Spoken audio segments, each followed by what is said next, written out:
السلام عليكم ورحمة الله وبركاته. طبعا يا اخوانا، الهيتر ده 6 كيلو وانا العنبر بتاعي 20 متر. تمام. وهو هيشتغل دلوقتي. احنا ظابطين على الحرارة بص، احنا ظابطين الحرارة على 25 ونص بداية، والنهاية 28 درجة. ويفصل الهيتر. الصراحة بسم الله ما شاء الله. انا شكرا باشمهندس عبد الرحمن الملواني. يعني انتوا شايفين انا المطول مخلي الباشمهندس عبد الرحمن مطول اللي هو الحساس ده. بصوا شايفين انا مخليه من ارتفاع الارض. انا تربط بطاريات، مخليه من ارتفاع الارض 80 سم. شايفين؟ يعني بص، شايفين الحساس هنا اهو من الارض 80 سم. تمام. مطوله الباشمهندس عبد الرحمن مطول الكابل، مطول الحساس، قطع الحساس من النص. يعني هو سلك الحساس اساسا الاسود كده. باشمهندس عبد الرحمن مطول الحساس بسلك تليفون ارضي. يعني بصراحة بسم الله ما شاء الله، والله شهادة لله. بسم الله ما شاء الله. انا كنت بدفي اللي هي بالشمع.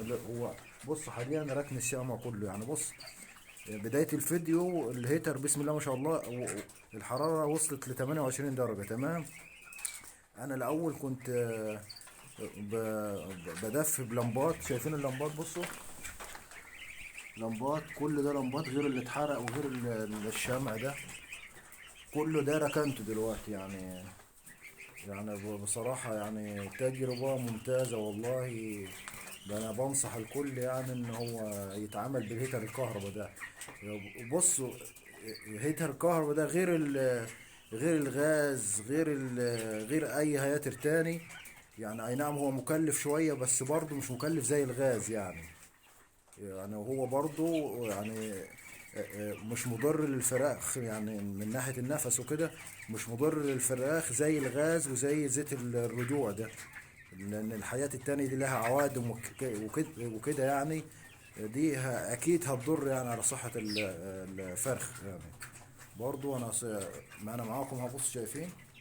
يعني هنا الحساس بعيد خالص بعيد خالص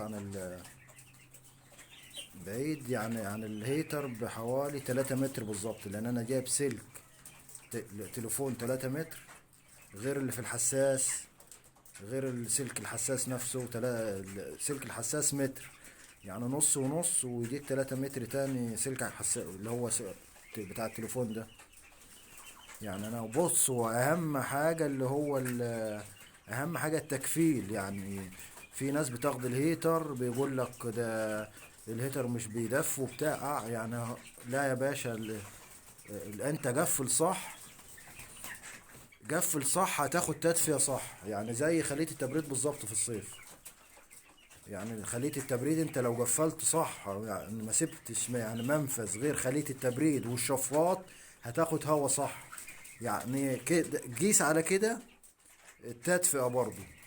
يعني انتوا شايفين انا من بعيد خالص اهو، ولا في اي تدخل غير الحساس. وادي الحساس اهو، شايفين؟ ادي الحساس هنا اهو. كده الهيتر اشتغل كده، مع ان العنبر دافي. كده دافي. يعني الهيتر مش بيشتغل باستمرار.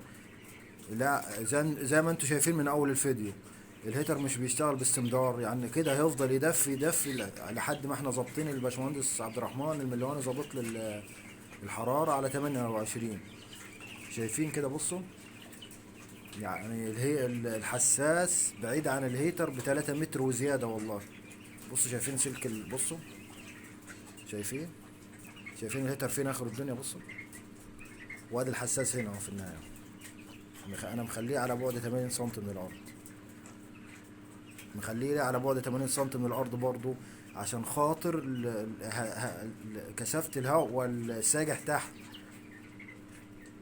عشان الدور الارضي تحت ما يعني ياخد حقه في التدفئة يعني.